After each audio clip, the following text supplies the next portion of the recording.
அனைவருக்கும் வணக்கம். மே 4ஆம் தேதி நடக்கக்கூடிய நீட் எக்ஸாமுக்கு இன்னைக்கு அட்மிட் கார்டு ரிலீஸ் பண்ணியிருக்காங்க. ஸோ அட்மிட் கார்டு ரிலீஸ் பண்ணியிருக்காங்க, அந்த இன்ஃபர்மேஷன் நம்ம லைவ் போயிட்டு இருக்கு. ஸோ அதை பார்ப்போம் நம்ம.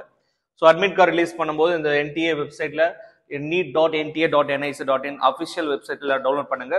இதுல வந்து எப்படி டவுன்லோட் பண்றது நம்ம பார்ப்போம். ஸோ உங்களுடைய application number, password, captcha entry பண்ணீங்கன்னா உங்களுடைய அட்மிட் கார்டு வந்து டவுன்லோட் ஆயிடும். ஸோ அந்த அட்மிட் கார்டில் பார்த்தீங்கன்னா உங்களுக்கு வந்து இந்த மாதிரி தான் உங்களுக்கு அட்மிட் கார்டு ஷோ ஆகும். ஸோ இதில் வந்து உங்களுடைய roll number, application number, candidate name எல்லாம் ஷோ ஆகும், ஃபாதர் நேம் எல்லா டீட்டெயிலும் பார்த்துக்கோங்க.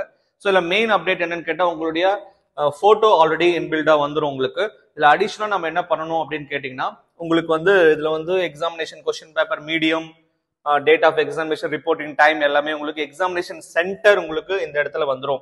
ஸோ எக்ஸாமினேஷன் சென்டர் நீங்கள் கரெக்டாக ஃபாலோ பண்ணிக்கலாம். தென் வந்து முக்கியமான அப்டேட் என்னன்னு கேட்டால் செல்ஃப் டிக்ளரேஷன். ஸோ என்ன பண்ண, நிறைய ஸ்டூடெண்ட்டுக்கு நியூவாக எழுதக்கூடிய ஸ்டூடெண்ட்டுக்கு நிறைய டவுட் இருக்கலாம். ஸோ ஓல்டு ஸ்டூடெண்ட்டுக்கு மேக்ஸிமம் டவுட் இருக்காது. ஆல்ரெடி அவங்க லாஸ்ட் இயர் எழுதிருக்கலாம், ரிப்பீட்டர் ஸ்டூடெண்ட். அண்ட் ஃப்ரெஷருக்கு வந்து இந்த வருஷம் தான் +2 முடிச்ச அந்த ஸ்டூடெண்ட்டுக்கான மெயின் அப்டேட் என்னன்னு பார்த்தீங்கன்னா, ஸோ இங்க வந்து உங்களுக்கான பாஸ்போர்ட் சைஸ் போட்டோ இந்த இடத்துல நீங்க அப்லோட் பண்ணணும், பேஸ்ட் பண்ணணும். ரெண்டாவது வந்து கேண்டிடேட்டுடைய லெஃப்ட் தம்ப் இம்ப்ரெஷன் நீங்க வைக்கணும். இது வந்து before to be affixed before reaching the centre, முன்னாடியே நம்ம இதெல்லாம் ரெடி பண்ணிட்டு போயிடணும். இந்த சிக்னேச்சர் வந்து at the presence of invigilator. So நீங்க எக்ஸாம் சென்டருக்கு ரீச் ஆனதுக்கு அப்புறம் ஸோ அங்க இன்விஜிலேட்டர் முன்னாடி தான் நீங்க அந்த சிக்னேச்சர் நீங்க போடணும். ஸோ இங்க நம்ம 2 விஷயம் பண்ணணும். ஒன்னு பாஸ்போர்ட் சைஸ் போட்டோ. எந்த போட்டோ சார்னு கேட்டா நீங்க அப்ளிகேஷன் போடும்போது எடுத்து அந்த அப்லோட் பண்ண போட்டோ தான், அதே சேம் போட்டோ தான் அப்லோட் பண்ணணும், பேஸ்ட் பண்ணணும். ரெண்டாவது வந்து லெஃப்ட் தம்ப் இம்ப்ரெஷன் ஃபாலோ பண்ணிக்கோங்க. இது வந்து ஃபர்ஸ்ட் பேஜ். செகண்ட் பேஜ்ல உங்களுடைய இன்ஸ்ட்ரக்ஷன் பாத்தீங்கன்னா, ஸோ உங்களுக்கான போஸ்ட் கார்டு சைஸ் போட்டோ இதுல நீங்க அப்லோட் பண்ற மாதிரி இருக்கும், பேஸ்ட் பண்ற மாதிரி இருக்கும். போஸ்ட் கார்டு சைஸ் போட்டோ வந்து பாத்தீங்கன்னா, இப்போ நீங்க இந்த போஸ்ட் கார்டு சைஸ் போட்டோ நீங்க பேஸ்ட் பண்ணீங்கன்னா, அதாவது இதை நீங்க ஒட்டும் பொழுது இந்த இடத்துல உங்களுக்கு வைடா எக்ஸ்ட்ரா ஸ்பேஸ் கிடைக்கும். அப்ப என்ன சார் பண்றதுன்னு கேட்டா, நீங்க ரீடவுன்லோட், ஸோ நாளைக்கு டவுன்லோட் பண்ணி பாருங்க. ஸோ டவுன்லோட் பண்ணா உங்களுக்கு அந்த கேண்டிடேட்னுடைய அந்த பாக்ஸ் வந்து கரெக்டா போஸ்ட் கார்டு சைஸ் உடைய பாக்ஸ் கரெக்டா வந்து அந்த இடத்துல உட்காரும் அப்லோட் பண்ணும், பேஸ்ட் பண்ணும்போது. அதை ஃபாலோ பண்ணிக்கோங்க. ஸோ மற்ற டீட்டெயில்ஸ் எல்லாமே உங்களுக்கு எக்ஸாமினேஷன் சென்டர் டிக்ளரேஷன்ல இங்க இன்விஜிலேட்டர் சைன் பண்ணுவாங்க. இங்க இந்த பிரசன்ஸ் ஆஃப் இன்விஜிலேட்டர் ஒன்லி தான். நீங்க வந்து இங்க சைன் பண்ண தேவையில்லை, எக்ஸாம் சென்டர்ல தான் போயிட்டு சைன் பண்ணணும், உள்ளதான் போய் சைன் பண்ணணும். மற்றபடி இன்ஸ்ட்ரக்ஷன்ஸ் எல்லாமே அங்க என்ன சார் எடுத்துட்டு போனோம், நிறைய பேருக்கு டவுட் இருக்கும். எக்ஸாமினேஷன் ட்ரெஸ் கோடு டவுட் இருக்கலாம், எக்ஸாமினேஷன் சென்டர் டவுட் இருக்கலாம். ஸோ இதெல்லாம் நீங்க இந்த இடத்துல அப்டேட் ஃபாலோ பண்ணிக்கோங்க. எக்ஸாமினேஷன் சென்டருக்கு நீங்க போறதுக்கு முன்னாடி என்னென்ன எடுத்துட்டு போகணும் அப்படின்னா, ஸோ டிரான்ஸ்பரண்ட் வாட்டர் பாட்டில் ஒன்று எடுத்துக்கோங்க. ஸோ அதுக்கப்புறம் பென்னு அவங்களே தருவாங்க, OMR ஷேட் பண்றதுக்கான பென் அவங்களே தருவாங்க. மற்றபடி உங்களுக்கான ட்ரெஸ் கோடு டீட்டெயில்ஸ் எல்லாமே உங்களுக்கு தெரியும். ஸோ அதை நீங்க ஃபாலோ பண்ணிக்கலாம். தென் வந்து உங்களுடைய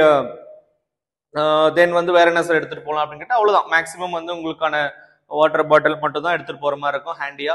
மெயினா உங்களுக்கு அங்க அட்டெண்டன்ஸ் ஷீட்ல நீங்க பேஸ்ட் பண்றதுக்காக ஒரு பாஸ்போர்ட் சைஸ் போட்டோ நீங்க அங்க ஒன்று எடுத்துன்னு போயிடுங்க. பாஸ்போர்ட் சைஸ் போட்டோ ஒன்று எக்ஸாம் சென்டருக்கு எடுத்துட்டு போகணும். அட்மிட் கார்டு கூட நீங்க எடுத்துட்டு போகணும். அப்புறம் ஐடி ப்ரூஃப் வழக்கம் போல ஆதார் கார்டு எடுத்துட்டு போங்க. ஆதார் கார்டு நிறைய பேருக்கு மிஸ்மேட்சா இருக்கு, 10th மார்க் ஷீட்லனா 10th மார்க் ஷீட் ஜெராக்ஸ் எடுத்துன்னு போயிடுங்க. ஸோ சில பேர் பேரண்ட்டுடைய பேன் கார்டு வச்சு நீங்க அப்ளிகேஷன் போட்டிருக்கலாம். ஸோ அந்த பேன் கார்டு எடுத்துட்டு போங்க. ஸ்டூடெண்ட்டுக்கு பெரும்பாலும் பேன் கார்டு இருக்காது, ஃப்ரெஷரா இருந்தா. ஓல்டு ஸ்டூடெண்டா இருந்தா அவங்களுக்கு இருக்கலாம், அதாவது 18+ ஏஜா இருந்தா அவங்களுக்கு லைசன்ஸ் இருக்கலாம், அதை வச்சு கூட நீங்க ஃபாலோ. இதுல வந்து உங்களுடைய இம்பார்ட்டன்ட் இன்ஸ்ட்ரக்ஷன்ஸ் கொடுத்துருக்காங்க.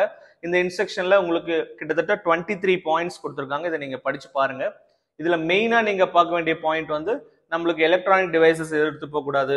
இது எல்லா டீட்டெயிலும் உங்களுக்கு தெரியும். ஸோ நீங்க லைன் பை லைன் படிச்சு பார்த்தா இதுல தெளிவா இருக்கும். பெருசா நீங்க பயப்பட வேண்டியது ஒன்றும் இல்லை.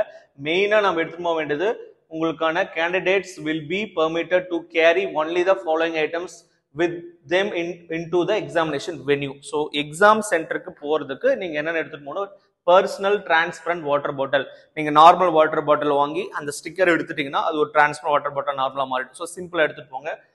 தென் வந்து additional photograph same as uploaded on the application form to be pasted on the attendance sheet. So additional photograph எடுத்துட்டு போங்க.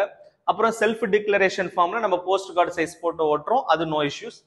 தென் வந்து உங்களுக்கு வேற எதுவும் பெருசா இன்ஸ்ட்ரக்ஷன்ஸ் இதுல இல்லை. ஸோ நீங்க ஃபாலோ பண்ணிக்கலாம். ஓகேங்களா? ஸோ மற்றபடி நம்ம பெரிதும் எதிர்பார்த்த நம்மளுடைய அட்மிட் கார்டு ரிலீஸ் ஆயிடுச்சு. ஸ்டூடெண்ட்ஸ் எல்லாரும் படிக்க ஆரம்பிச்சிருங்க.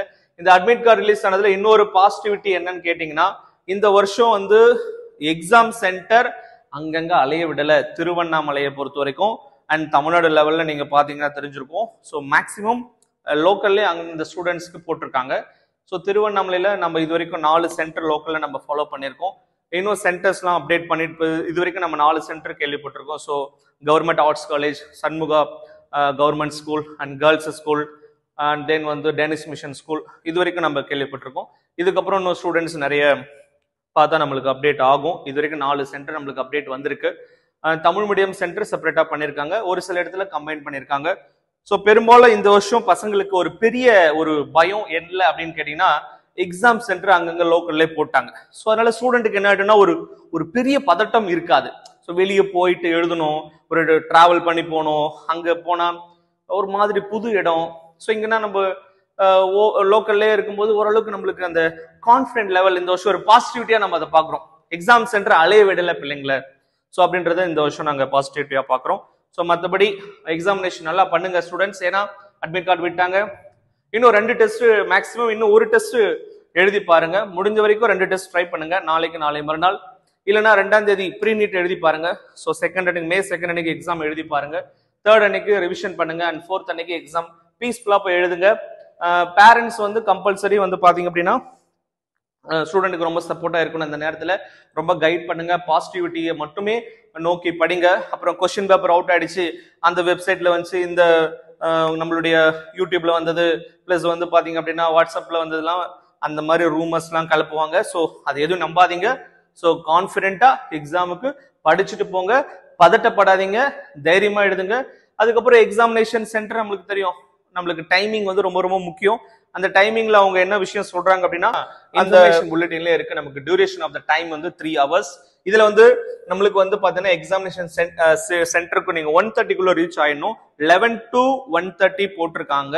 ஸோ நீங்க ஒரு 11:30 12 மேக்ஸிமம் ரீச் ஆயிடுங்க. ஸோ தென் வந்து அங்க போயிட்டு என்ன சார் பண்றது, மினிமம் ஒரு 2 hours நீங்க அங்க கண்டிப்பா நீங்க அங்க சும்மா தான் இருப்பீங்க. அதனால நீங்க என்ன பண்றீங்கன்னு கேட்டா, எக்ஸாம் ஸ்டார்ட் ஆகிறதுக்கு முன்னாடி கொஞ்சம் ரெஸ்ட் எடுத்துக்கோங்க. காலையில சீக்கிரமா சாப்பிட்டுருங்க. அண்ட் தென் எக்ஸாம் போறதுக்கு முன்னாடி கொஞ்சம் சாப்பிட்டு போங்க. ஏன்னா அப்பதான் நீங்க வந்து ஒரு 5 மணி வரைக்கும் 5:15 வரைக்கும் பசி தாங்க முடியும். ஸோ நம்மளுக்கு அப்பதான் நம்மளுக்கு கான்ஃபிடென்ட்டா இருக்கும். ஸோ நல்லா காலையில அப்ப அண்ட் தென் மதியம் எக்ஸாம் சென்டர் உள்ள போறதுக்கு முன்னாடி கொஞ்சம் சாப்பிட்டு போங்க.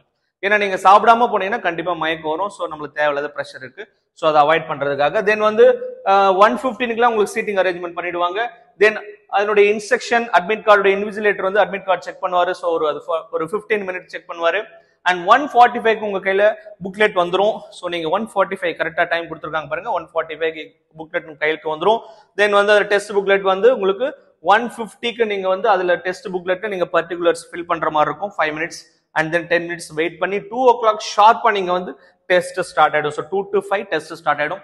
ஸோ கான்ஃபிடென்ட்டா எக்ஸாம் எழுதுங்க ஸ்டூடெண்ட்ஸ். ஏன்னா நம்மளுக்கு வந்து இந்த நேரங்கள் நம்ம கடைசி நேரம் ரொம்ப குரூஷியலான டைம். இது ரொம்ப பொறுமையா பதட்டம் இல்லாம ஒழுங்கா ரிவைஸ் பண்ணுங்க. பயமா இருக்காதீங்க, ரொம்ப பயப்படாதீங்க. தைரியமா போய் எக்ஸாம் எழுதுங்க, கேஷுவலா எழுதுங்க. பார்த்துக்கலாம். All the best. தேங்க்யூ.